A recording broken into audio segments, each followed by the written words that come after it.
ka shankara ka jok cha kwa dangwan kaigo shaka yen akir mayadit national security chicken kwar espele mayo chicken ka yen rewich ka juba anta murai kono te ka kwar kan lun kan kwar to kan kalun ajanda na ban righten angum sha lun ka ke dobe den mungur ka kare yen shumanatam Puot Kang chaja yen kan woda shumanatam kan lun jare ti jen General Gabriel Doblam chaja yen ba ngode tere yen ka General Gabriel Doblam ka kwangat kot kerjuk ka wasle waleve ano ka shiap chol kan chaka yen tan dien ngan gadi chaka yen ka military bara ka juba cha yen gwada dan te dini SSPDF tena la ka bara kan dit gwada dan ante Puot Kang tin kwai keja kana latan gwa dan titin ko ngai kon dial tan dan den ngaru din keja ala Puot Kang kwai ka gwa dan cha yenten ngod be shum na tama gor ka jen wo de janga jenu ngum cha je lun keja ko kana yen kana ne lun so gor ge de ngaje no jen jani ka balu nyene ka ngum mi yan keja ka kor gwa de dan te chana ngaj kan gari yan ka kwire ka manana chitore wi kan nasir neme jenda ngai kondiala yan ka jen kwire ka namo ko gwe ke jeno eswele mayo kan te kan kamar ke jeshen bor re wich kan nasir kan ulang ka kuje mode kan jejen bode kan luak ka tai dan chi korche to ka jene dan yan kana neme che winmon che jako bajer gujen go ke jen gwazmen tama men ci dot karo da ka juba ki ka sos dan o bu korba to ko mi cha kware swele mayo tin right ke jej ni swele mayo cha ga yen cha kware ko non dong de mal de yenong ba ke ni ko ne ko te ke deal ke kum dung sa sudan ke kirmu yadi tane lar no me ko mal ron kin dang re wel de ko ala tange kwidien la revitalized peace agreement but ken kirmu yadi ken je gujeno e der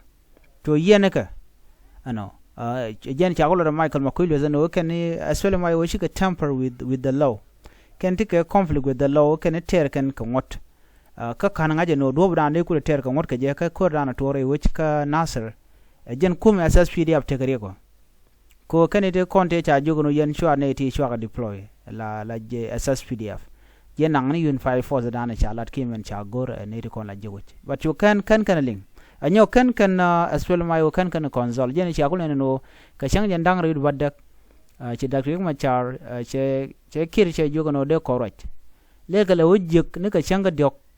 ano ka fai diok jeni ku lo nyurten me je kan ku lo ban ka agreement no ba ne de kontila SSPDF tin che gak re wi kan asra che kor gwadon che to korode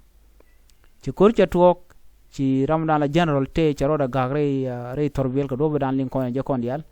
no do no kan ngana kan goren ling neme jene dana yen ka gadi kano tele ka ling mana le roda wi kanasar Michael Makuilus me chala do ayu kan te ka dwero na kan te ka na I jene kan den content talk jejen bor ke kan den content ku ga trend ka ngai kan ban go jejen bor jare jale ni ka gote kon me ci civil war me talk jejen bor tele me linkana lat kana wo bune dora bune gangla gang kana dorin ka gang kana gatkin ko kan chicken ko ju bolo te kom gor kana lat kana man gone ne me ban me cha ko lok me kan gone ko chine lingo no jeje me tne kor ke je la jeje dana la SSPDF te kor ke je ne chang ano ne ya ka no ngon un 54 den shala den go un 54 den ba deploy gonden ko ken yena no je be bentere wi kana sar no mo cha chu gu no e che chong kenu yadit kan chakling neja jena ko leno ko agule force ko le wi kana sir kana bichok wo kan force ante ko yara du kana wo kan gol ka che jan loda wo kan ger wo kan buga ko buga metin ko la me yale de kan buka jandan be ka kan no ko no mo ne ko la hale an me jena dane shukor mo che to jan anta murai kona ala gaditin kona yen ka spele mayo Puot Kang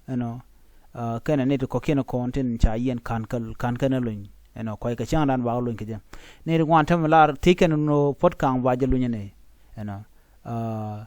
ka ba wuri shal ke Gabriel ba je lun ne ko goro je eno ba jangat ko ne ti ka kwadi ne name wa shuna ko the honorable Puot Kang de jalunya kirma yadit kwet Petroluem ko ala do dan yana ke je wajen unlawful ke chi ŋotdɛ je ka ŋot chol ke UN ke AU ke IGAD ala United Nation ke Africa Union ke IGAD ke East Africa Community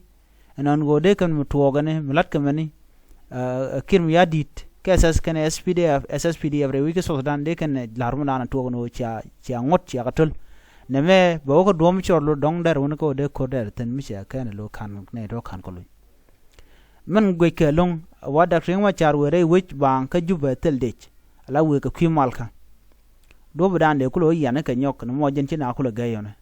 ne me jen na go de nyoka ye kelen go Puot Kang ngoda kana luny ngode yen ka shuman tama mu waje luny ku kondi alban jeling duno malat ke long waja ten tel malat ye kaja kene de kondi tere wi ka juba ten konen tie ka do budan yen kaja wajen a public figure mi cha dem ngwere kim yadi dundo kwaje yen ko jena wate ka long jen do budan yen kaja waje luny bo gwada dan che te dial chika go ko do budan chalat kaja Puot Kang ja teka ne ko lat ko Puot Kang cha mo kire ke cha lele ne no mo tare kai ke li Puot Kang ja teka so jen dan gor de nyo ye kel ko lin kon information mi tem cho la jalat ke ne de kon la political prisoner ko ya yieenä kirmu yadit ba gi luny kan dial ko te ka gwech te gwe ke manan le ro re ke South Sudan cha ram di mu la kon cha de yen bang cha yen lor bang kene ne de kon la kwar asa kwar swele mayo kan dial wa ba ka luny ko do brana chala ke duno ngode ko Puot Kang jen gor ko mode malu nyelong General Gabriel Dop lamba goro de jeluny bone ko angat kot ker jog de jeluny bone Wesley Welebe de jeluny ko do brana chala ke ram kel gora men chaluny wa Stephen Parr Kol ko jen chaje yen ka chwa nyo mu longe de changdo dien ana me jen an gode nyo ya kel anu Puot Kang ngor kana ne luny ka ja tin tele re gwa dana chaje yen tin ana ban mer dien ban jele link ko gwaten be biatemal